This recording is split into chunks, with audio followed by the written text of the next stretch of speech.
Entrance exams లేకుండానే admissions Kanchi Kamakoti పీఠం వారి శ్రీ చంద్రశేఖర సరస్వతి మహా విశ్వవిద్యాలయం.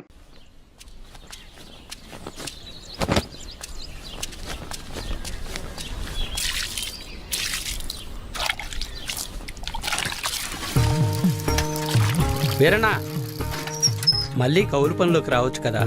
ఖర్చులకైనా చేతిలో 4 డబ్బులుంటాయి. ఏ నాకేం తక్కువ? అయినా నేను ఇలా సంతోషంగా ఉంటాను నీకు ఇష్టం లేదా? ఇగో నా మాటిని నువ్వు కూడా పని చేయటం మానే.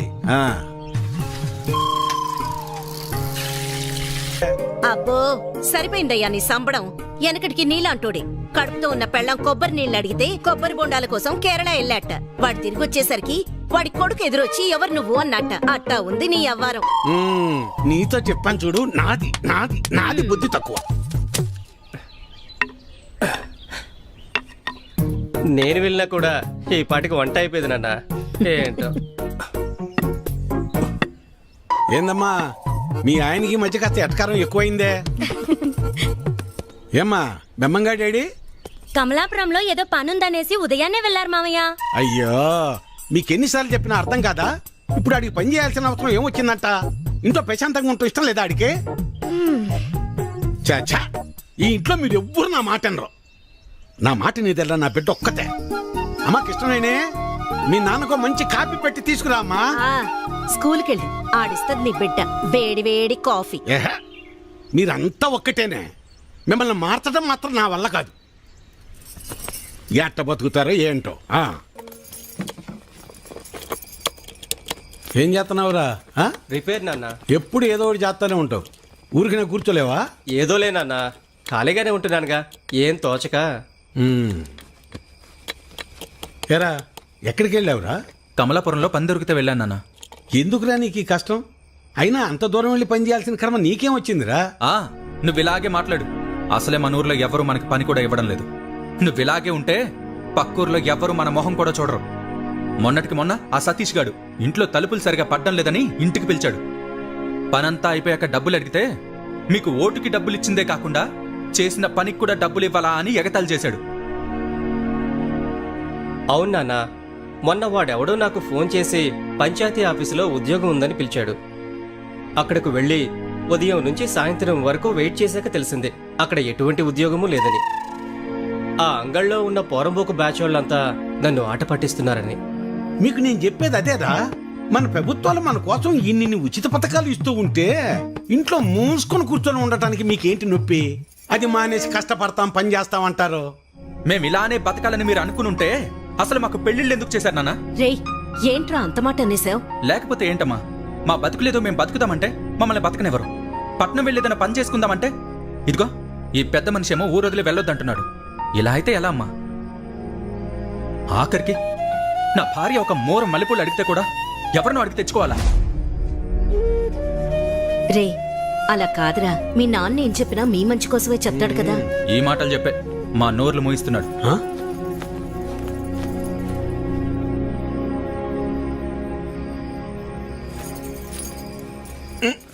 ఉండు, ఇక్కడ కదే అక్కడ పెట్టు.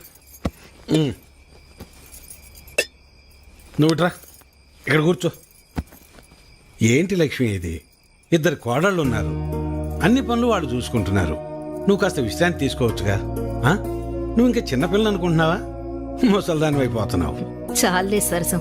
సరసం కాదే, నిజం. అది కాదయ్యా, మనం మన పిల్లల్ని చాలా బాధ పెడుతున్నావేమో అనిపిస్తోందయ్యా. వాళ్ళంటే చిన్నపిల్లలు, లోకం తెలీదు. పెద్దదానివి నువ్వు కూడా అలా మాట్లాడతావు? నేనేం చేసినా వాళ్ళ మంచి కోసమేగా. కష్టపడి ఏదో సాధిద్దాం అనుకుని కష్టాలు పాలవడమే మళ్ళాంటి వాళ్ళకు ఉండే తలరాత. ఆ రాతన పిల్లలకి రాకూడదనే నా తాపన. అదేళ్ళు అర్థం చేసుకోవటం లేదు. మెల్లమెల్లగా అర్థం చేసుకుంటారులే. అది కాదయ్యా. నీ చెప్పేదినవే. నా కొడుకుల గురించి నాకు ఎలాంటి గుబురు లేదే. నా ఆలోచన అంతా నా బిడ్డ గురించే. తల తాకట్టు పెట్టింది సరే, మహారాజు లాంటి అడిగిచ్చి పెళ్లి చేస్తా. చాలే సంబడం. మింగ మెతుకులేదు గాని మీసాలకి సంపెంగలు అన్నాడంట. వెనకటికి నీలాంటో. అభి ఎలా ఉన్నావురా? బాగున్నా మావయ్య. నేను చూస్తుంటే అచ్చమ్మ సుబ్బని చూస్తున్నట్టే ఉందిరా. సరే సరే రా, లోపలికి రా, మాట్లాడుకుందాం. కూర్చోరా. గవర్నమెంట్ వాళ్ళు కౌలు రైతులకు డబ్బులు ఇస్తున్నారు కదా, ఆ లిస్టులోనేమో నా పేరు లేదు. ఆఫీస్కి వెళ్ళి అడిగితే ఆన్లైన్లో అప్లై చేసుకోమన్నారు. అదేదో కాస్త చేసి పెట్టు. ఊళ్ళో వాళ్ళందరికీ నువ్వే చేస్తున్నావు కదా. అమ్మాయి కృష్ణవేణి, అబ్బాయికి కాస్త మంచినీళ్ళు తెచ్చిపెట్టమ్మా. అభి తీసుకో. మా అమ్మాయి ఇంటర్ పూర్తి చేసింది, స్కూల్లో టీచర్గా పనిచేస్తోంది. తెలుసు, ఇందాకే కలిసాం, మాట్లాడాం. తన జాబ్ చేయడం మీకు ఇష్టం లేదుగా. దీన్ని పెళ్లి చేసేస్తే నా బరువు తీరిపోద్ది. అదే పని మీద ఉన్నాను.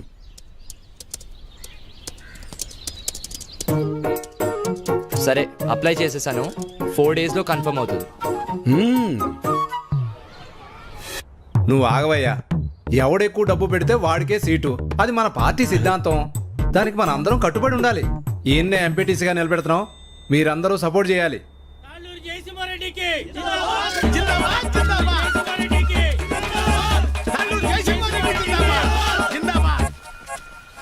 ఏంటి వీరన్నా, మళ్ళీ ఎక్కడికి వెళ్తున్నావు? ఈ పార్టీ వాళ్ళు తాళ్ళూరు జయసింహారెడ్డికి టికెట్ ఇచ్చారు. ఆడు 30 లక్షలు ఖర్చు పెడతాడంట. అవతల పార్టీ వాళ్ళు ఎవరికి సీట్ ఎత్తన్నారో తెలుసుకోవాలయ్యా. కర్మభూమిలో కర్మ కట్టుబడి ఉండాలి కదా. మన కట్టుబడి ఇదే కదా. అసలు 7 ఓట్లు ఉండయ్యా. అసెంబ్లీలో సీట్స్ కి లిమిట్ ఉంటుంది, తిరుపతిలో దర్శనానికి లిమిట్ ఉంటుంది. ఏ లిమిట్ లేకుండా డబ్బులు ఖర్చు పెట్టేవాడికే ఎలక్షన్ లో సీట్ ఉంటుంది. అది వీటన్నిటికంటే ముఖ్యమైనది నా దగ్గర ఉందన్న. 40 లక్షల డబ్బు ఉందన్న. ఓటుకి నోటే కదన్న బలం. నీకే సీట్ ఇస్తున్నాం, మీరందరూ సపోర్ట్ చేయాలి.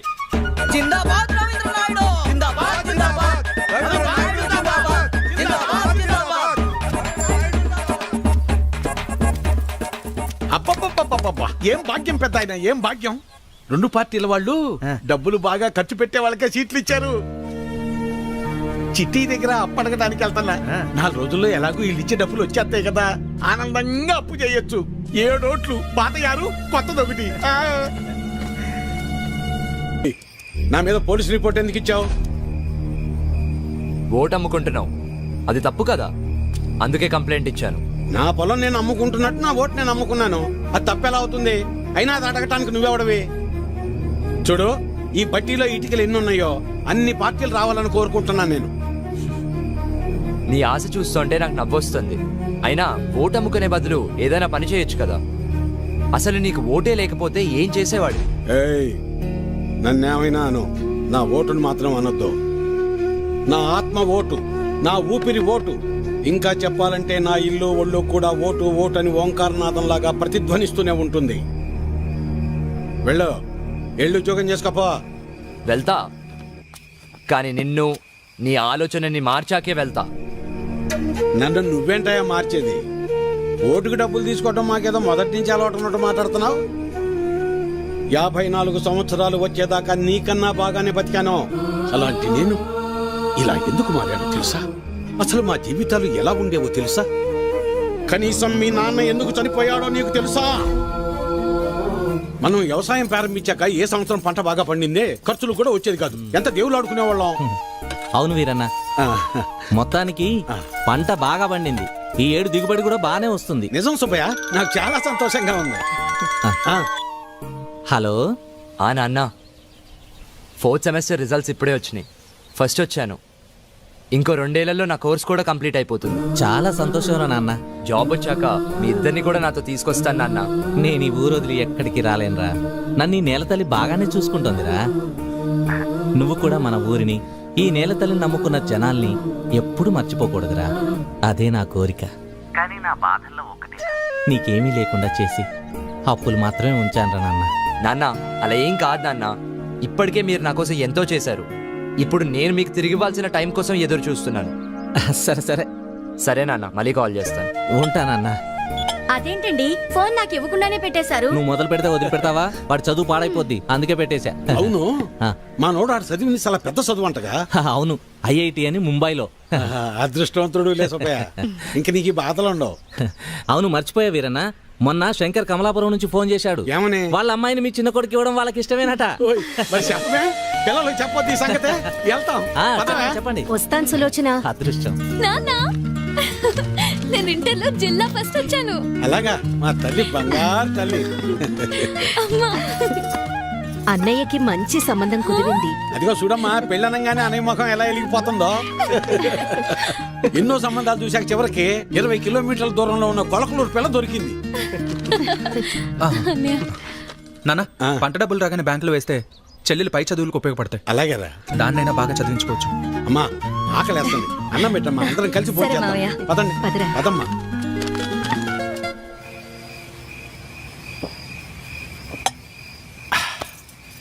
ఇవాళ నాకు చాలా సంతోషంగా ఉందే. పంట బాగా పండింది, మన అప్పులన్నీ తీరిపోతాయి, ఇకపై మన బతుకులు కూడా మారిపోతాయి. ఇన్నాళ్ళు చిన్నాడి గురించే నాకు అది దిగులుగా ఉండేది. ఇప్పుడు ఆడిపెళ్లి కూడా కుదిరింది. మన అమ్మాయిని బాగా చదివించి కలెక్టర్ని చెయ్యాలి. ఆ తర్వాత మన బతుకంతా సంతోషం. నీ పేరు మల్లాది వీరన్న కాదు, మాటల వీరన్న అని పెట్టాల్సింది. ఇంకేమన్నా పెట్టద్దు. సర్లే పద. పద. మబ్బట్నట్టుందయ్యా. మబ్బులేదేం లేదులేరా.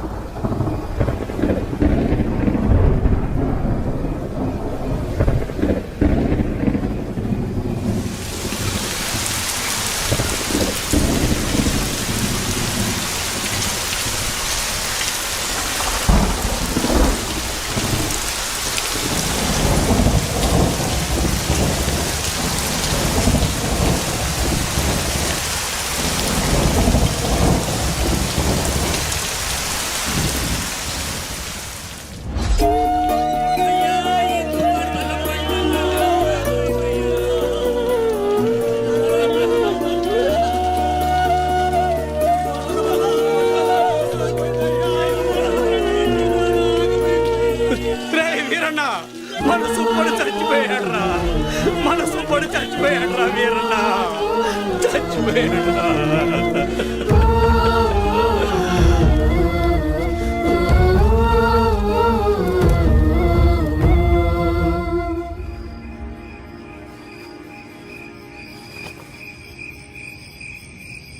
ఆ రాత్రి మూసిన మబ్బు ఆకాశాన్నే కాదు, మా జీవితాల్ని కూడా కమ్మేసింది. మేము ఆనందంగా ఉండటం ఆ దేవుడికి కూడా నచ్చలేదనుకుంటా. అందుకే ఆ రాత్రితో మా జీవితాల్నే తలకిందులు చేసేశాడు. డబ్బులు ఎప్పుడిస్తావు?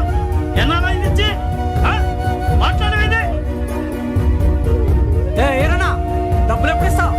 నువ్వు ఇల్లు అమ్ముతావో ఏం అమ్ముకుంటావు నాకు అనవసరం. డబ్బులు ఏర్పాటు చేసి ఉంచు. ఏ వీరన్నా, డబ్బులు ఎప్పుడిస్తావు? ఎన్నాళ్ళాగాలి? మా నాన్న ఇంటికాడ తప్పేస్తున్నాడు. ఎలా అయినా డబ్బులు తీసుకురమ్మన్నాడు. సాయంత్రం వస్తాను, డబ్బులు సరిపెట్టు. ఏ వీరన్నా, ఎంతకాలం మీద డబ్బులు తీసుకొని? నీకు ఇది పద్ధతేనా? రోజు నీ ఇంటి చుట్టూ తిరుగుతూనే ఉండాలా? ఇదేనా మర్యాద? నువ్వేం చేస్తావో నాకు తెలియదు. ఏదో విధంగా డబ్బులు సర్దు.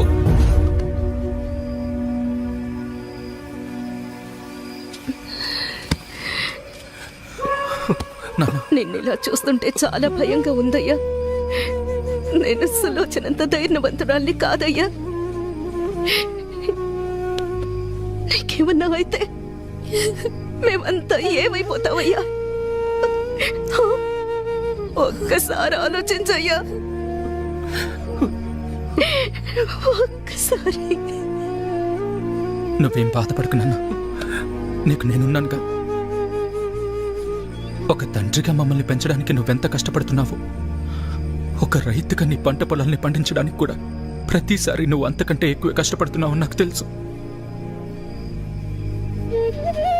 కానీ ఈసారి కొంచెం నష్టం ఎక్కువే జరిగింది. అంతేగాని మన జీవితాలు ఏమైపోలేదు నాన్న, ఏమైపోలేదు. అవును నాన్న, నేను ఇంటర్ వరకు చదివాను. ఏదో ఒక చిన్న జాబ్ దొరుకుతుందిలే. నాన్న, నాకు పెళ్లి కాకపోతే ప్రపంచమే ఆగిపోదునన్నా. నాకు పెళ్ళే వద్దు, అసలు పెళ్ళే వద్దు నాన్న. ఈసారి ఎక్కువ పంట పండిద్దామని ఉన్న డబ్బే కాక ఊళ్ళో అప్పులు తెచ్చి అంత పంట మీదే పెట్టేశాను. ఇప్పుడు మీకంటూ ఏమీ లేదు. నన్ను క్షమించండి, క్షమించండి.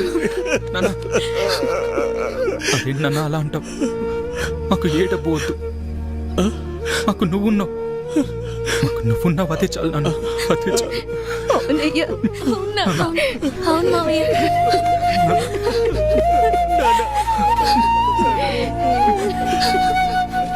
నమస్తే వీరన్న. చాలా అన్యాయం జరిగింది వీరన్న. అకాల వర్షాలకి పంట పాడైపోయింది. ఇదిగో ఈ డబ్బులుంచు. అయ్యా, మీరు ఈ డబ్బు ఎందుకు ఇస్తున్నారో నాకు తెలియదు, కానీ మీకు తిరిగిచ్చే ఓపిక నా దగ్గర లేదయ్యా. తిరిగిచ్చే పనేం లేదు వీరన్న. మీ ఇంట్లో 6 ఓట్లు ఉన్నాయి కదా, వచ్చే ఎలక్షన్లో 6 ఓట్లు మాకే అయ్యండి. రే ఇవ్వరా, ఇవ్వు. తీసుకో వీరన్న. వద్దయ్యా.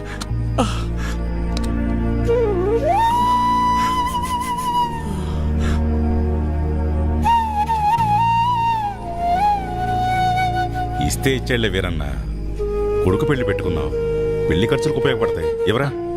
వద్దులేయ్యా. ఉంచు వీరన్న, పర్లేదు, మనం చూసుకుందాం. ఎలక్షన్స్ వస్తున్నాయి కదా, చూద్దాంలే, పర్లేదు, ఉంచు. ఉంటాను మరి.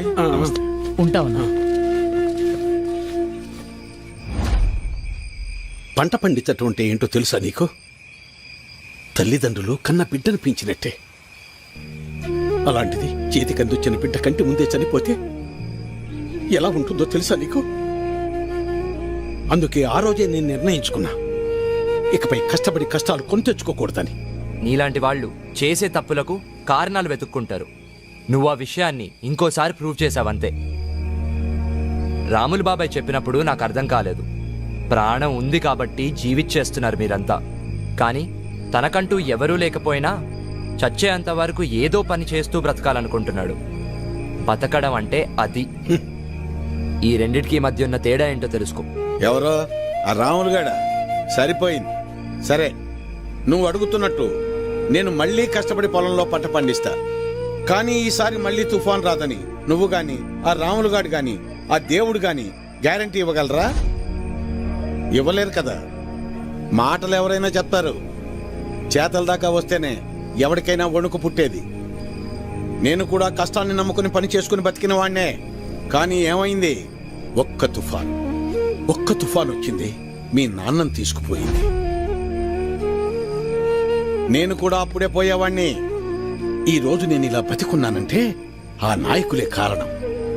ఆ రోజు వాళ్ళు నన్ను ఆదుకుని ఉండకపోతే నేను ఏమైపోయేవాణ్ణు? నా కుటుంబ పరిస్థితి ఏమై ఉండేదో ఊహించగలవా? చెప్పు. ఈ నాయకులు నిన్ను ఆదుకోలేదు, నీ నిస్సాయతను వాడుకున్నారు.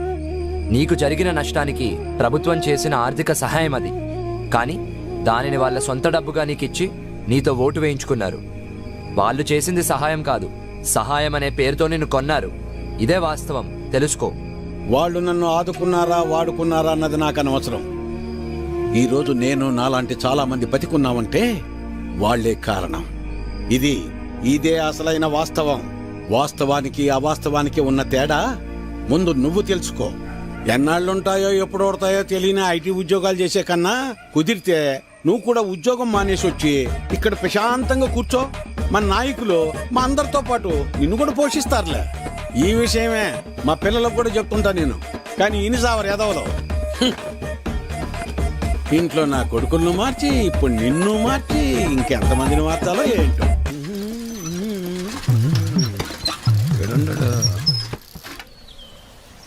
అభినవ్,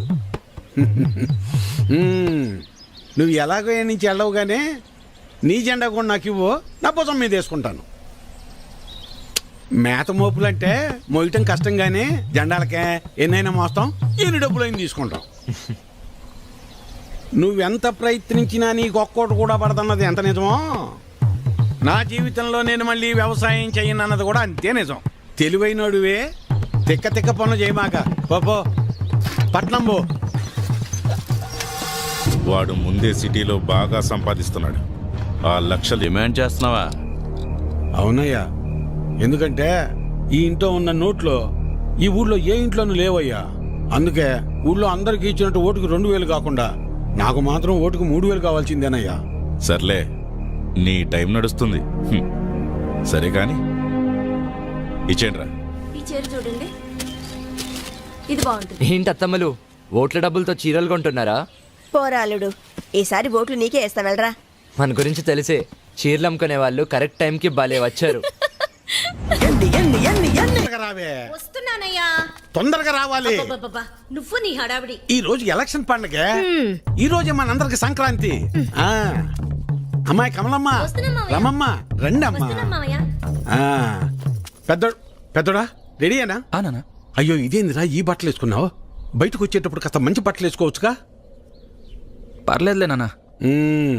సరే సరే, చిన్నోడు ఏడమ్మాయి? ఎవరో ఫ్రెండ్ వచ్చారని పక్కూరికి వెళ్ళారు మావయ్య. అయ్యో వాడికి ఎప్పుడు ఏ పని చేయాలో తెలియదు. ఈ రోజు స్నేహితుడు ఏంటమ్మాయి? అసలే 2 పార్టీల దగ్గర గొడవ పడి ఊళ్ళో వాళ్ళందరికీ ఇచ్చేదానికన్నా డిమాండ్ చేసి మరీ ఎక్కువ తీసుకున్నాం. ఓటింగ్ దగ్గర వాడు కనపడకపోతే గొడవలు అయిపోతాయి. ఓటింగ్ టైంకి వచ్చేస్తానన్నారు మావయ్య. ఏమొస్తాడో ఏమో. ఇంతకీ అమ్మాయి ఏదే? లోపల తయారవుతుంది. అమ్మకి ఇష్టమేనే? మీరు వెళ్ళండి నాన్న, నేను వచ్చేస్తాను. సరేలే, నింపాదిగరా. నువ్వు ఎప్పుడొచ్చినా ఓటేసేది నోటాకేగా. సరే సరే, ఇదిగో చెప్పడం మర్చాను. మీ ఆడోళ్ళు ముగ్గురు జయసింహారెడ్డి కోటేయండి, మేము మగోళ్ళు ముగ్గురం రవీంద్ర నాయుడు కోటేస్తాం. తేడా రాకూడదు.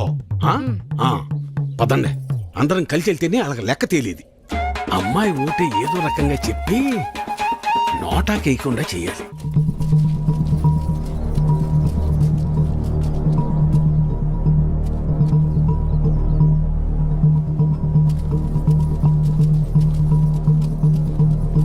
నమస్తే సార్.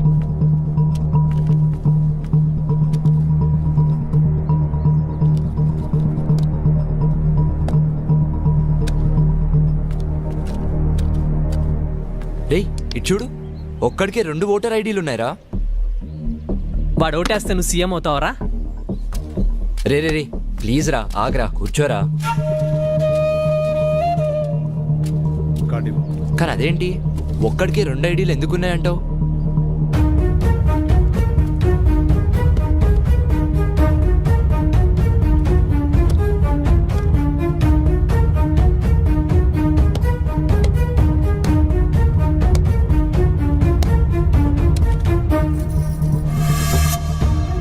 ఎలక్షన్స్ అంటే ఆ అమ్మాయిని లవ్ చేసినంత ఈజీగా అది.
అమ్మాయి వచ్చేసింది, రండి రామ్మరా.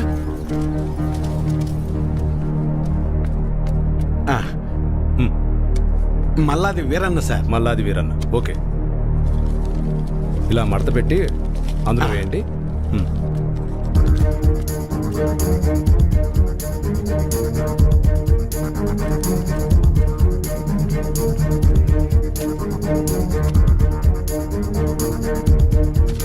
వస్తానండి. ఓకే.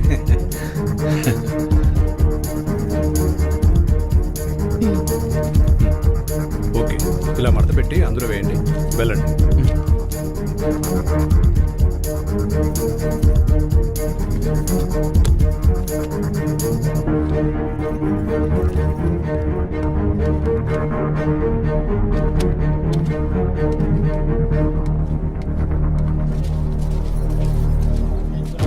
ఎరా మన వాళ్ళంతా వచ్చారా? లేదన్నా, టైం అయిపోతుందిరా, ఇక్కడ రాకపోవడం ఏంటి? త్వరగా వెళ్ళి తీసుకురా. వేరన్నా, ఇంకొకరు రావాలి తొందరగా, టైం అవుతుంది. ఎప్పుడు వస్తారు?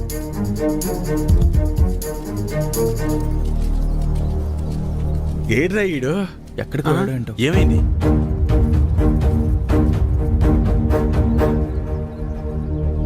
టైం అయిపోతుంది.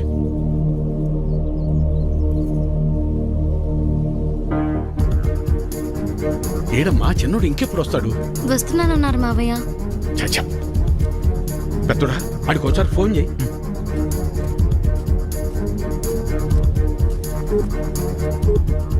The number you are trying to call is currently not reachable. Please try again later. Phone కలవట్లేదు నాన్న. సరే ఇప్పుడు ఏం చేద్దాం ఉంటా? అమ్మాయి మీరు ఏరే ఉండండి, నేను వెళ్ళేసి వస్తాను. నేను తీసుకొస్తాను రా పెద్దోడా.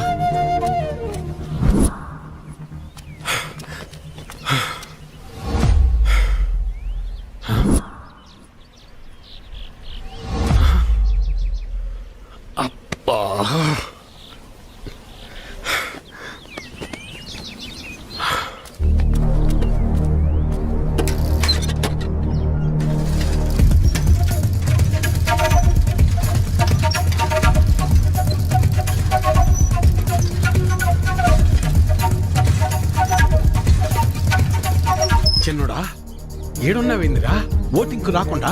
ఏం లేదు నాన్న, ఫ్రెండ్ ఇక్కడ వదిలేసి వెళ్ళిపోయాడు. ఎవరైనా వస్తే లిఫ్ట్ అడుగుదామని చూస్తున్నానంతే. సరేరా బయలుదేరు, టైం అయిపోతుంది రా.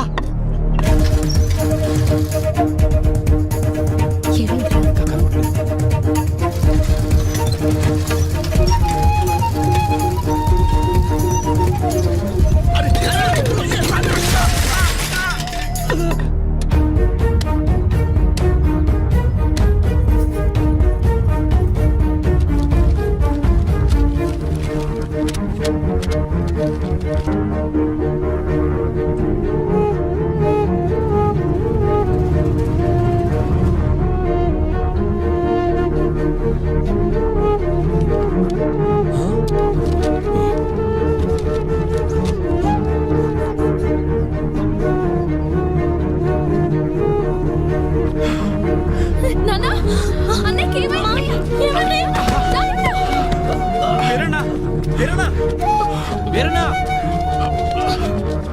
వెళ్ళు, 2 నిమిషాలే టైం ఉంది. నిలబెట్టు. తొందరగా వెళ్ళు. వెళ్ళు. ఏమైందయ్యా? వెళ్ళరా చిన్నోడా, ఓటేయి. ఐడి కార్డ్ ఓకే, తీసుకెళ్ళి ఓటు వేయించండి. మెల్లగా తీసుకెళ్ళండి, జాగ్రత్తగా తీసుకెళ్ళండి.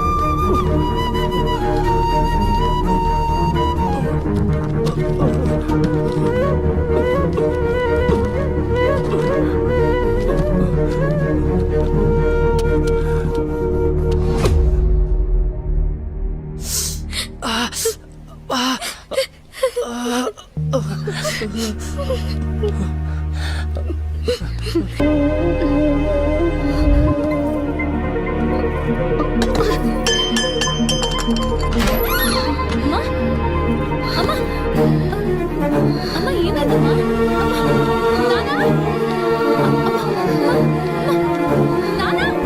తనకు గుండె జబ్బు ఉందన్న విషయం మీకు తెలీదా? తెలీదయ్యా. అది ఇప్పుడొచ్చిన వ్యాధి కాదు, ఎప్పటినుంచో ఈ సమస్య ఉంది. ఆ విషయం మీరు గమనించలేదంతే. మరి ఇప్పుడు ఎలాగయ్యా? ఆపరేషన్ చేయాల్సి వస్తుంది. చెయ్యండి అయ్యా.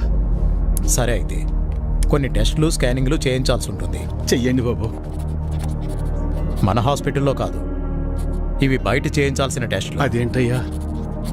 ప్రభుత్వ ఆసుపత్రిలో ట్రీట్మెంట్ వరకు చేయగలం కానీ మెడిసిన్స్ అలాగే టెస్టులు బయటే చేయించుకోవాలి. వీటికి ఖర్చు ఎంత అవుతుంది సార్? సుమారు 50-60 వేలు అవ్వచ్చు. మిగతా లెక్కలు తర్వాత చూసుకుందాం.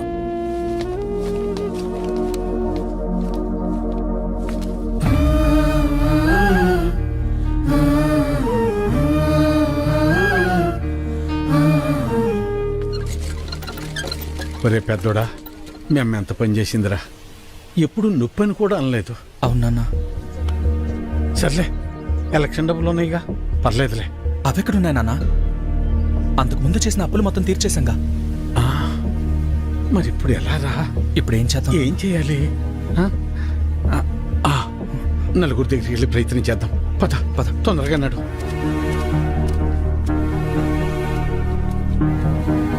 అయ్యా సుబ్బయ్య గారు,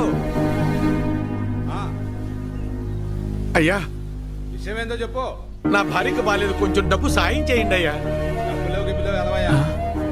ఎట్టా రామయ్య గారి ఇంటికి వెళ్దాం. అన్నా ఆగనన్నా, అమ్మకి ఆరోగ్యం బాగాలేదు, అర్జెంటుగా డబ్బు కావాలన్నా. అయ్యో నిన్ననే పాప స్కూల్ ఫీజు కట్టాను రా, లేవు ఉంటే ఇచ్చేవాడిని. అయ్యా మా ఆవిడకి ఒంట్లో బాగాలేదు, ఆసుపత్రిలో చేర్చాం, కాస్త డబ్బులు సాయం చేయండి అయ్యా. లేడు, ఊరెళ్ళాడు. వెళ్ళాడా? రే రవి, అర్జెంటుగా డబ్బు కావాలరా.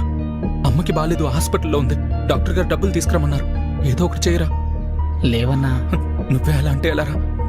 అర్థం చేసి. లేవన్నా. బాబాయ్ బాబాయ్, అమ్మని హాస్పిటల్లో జాయిన్ చేశాం బాబాయ్, అర్జెంటుగా డబ్బు కావాలి, ఆపరేషన్ చేయాలంటున్నారు. డబ్బులు ఏమి లేవు, వెళ్ళిపో. అసలు ఏమి లేవు, దయచేసి వెళ్ళిపోవా. వెళ్ళు.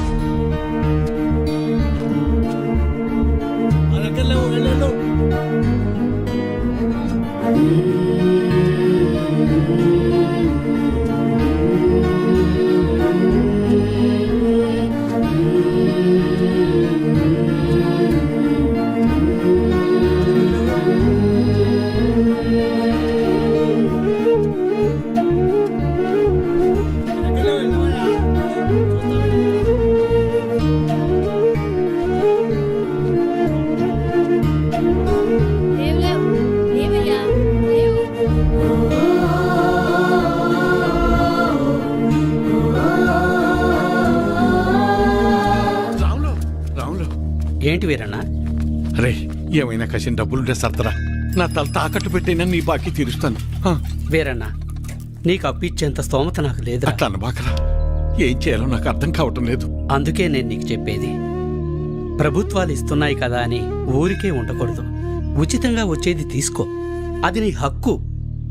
వద్దని నేను అనడం లేదు, కానీ దాని మీదే ఆధారపడకుండా పనిచేసి సంపాదించుకుంటే నీకు ఈరోజు ఈ దుస్థితి వచ్చేది కాదు కదా. మొన్ననే ఎన్నికలు జరిగాయి, మళ్ళీ ఎన్నికలు వచ్చేదాకా నీ చేతిలో 4 డబ్బులుండవు.